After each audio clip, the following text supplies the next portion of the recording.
11:15, welcome back to Midday with our weekly installment of News to You. Remembering the start of some big changes downtown, a not so beautiful day in the neighborhood, the first World Trade Center attack, and David Koresh and the Branch Davidians. Dave McKinley has our weekly look back when those stories and more were all news to you.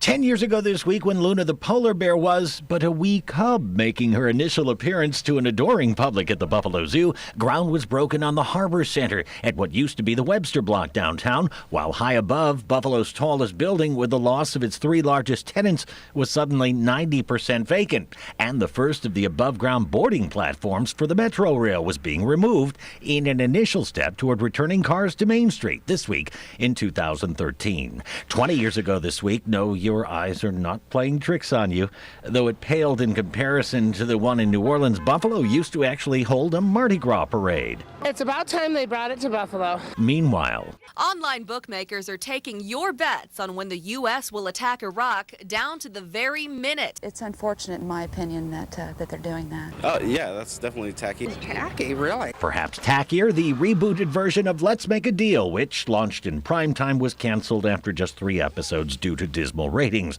We did our first story on a man charged with stalking for placing something called a GPS tracker in a woman's car.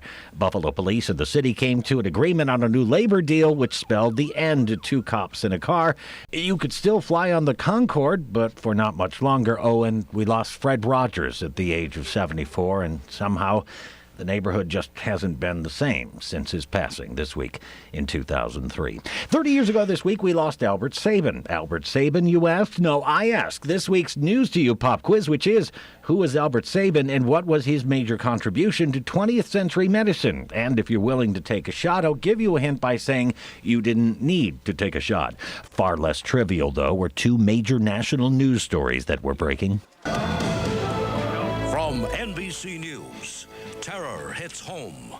The first incident was in New York, where Islamic extremists conducted the first attack on the World Trade Centers by setting off a truck bomb in a basement parking garage, killing 6 and injuring over 1,000. They understand that this is an unprecedented situation in the city of New York. Or at least it wasn't until 8.5 years later, when Islamic extremists used planes to bring the Twin Towers down, killing thousands.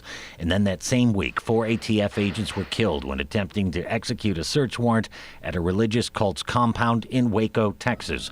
And suddenly the names David Koresh and the Branch Davidians, heretofore unheard of by most, were thrust into the American lexicon over the course of a siege which would end in a hellfire some 51 days after it began this week in 1993, when all of this was news to you. All right, so here's the answer to this week's News to You pop quiz. Albert Sabin, who died 30 years ago this week, developed the oral polio vaccine, which you might recall receiving through an eyedropper or a sugar cube when you were young. You'd have to be of a certain age to remember this, though, because they stopped giving the oral vaccine for polio in the U.S. more than 20 years ago. The polio vaccine is now administered through a shot. Did not know his name. I didn't either. Now we know. Wow. Failed McKinley's quiz. I know. Fabulously. Still just memorized by those, man. I just sit there and I want like a time machine. 40 of them edited together in just like an hour long special. special. That would Come on, be Dave. cool. Impress me. Mesmerizing. Yeah. They're fascinating to go back.